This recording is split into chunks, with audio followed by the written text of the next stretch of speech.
Quand vous investissez dans des actions sur eToro, votre banquier ne reçoit aucune commission. Mais ne vous inquiétez pas. Après un week-end de ski à Chamonix, un smoothie à la noix de coco et un massage à 4 mains, il finira par s'en remettre. Investissez dans des actions sans payer de commission avec eToro.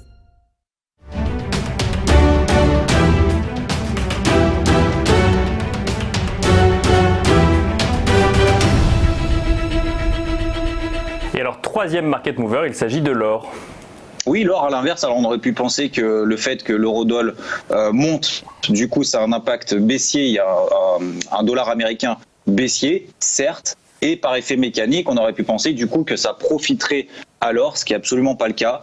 Et parallèlement, on est vendeur, short sur l'or, alors de manière offensive, puisqu'on est toujours dans des dynamiques haussières très très fortes sur toutes les unités de temps, sauf qu'à très court terme, on a échoué à plusieurs reprises, déjà sous cette zone des 1780 $, si on revient plusieurs années en arrière, ça correspond à des plus hauts qui avaient été réalisés en 2011 et en 2012, donc ça le marché s'en souvient, et à très court terme, on a échoué à plusieurs reprises sur cette zone des 1740 $.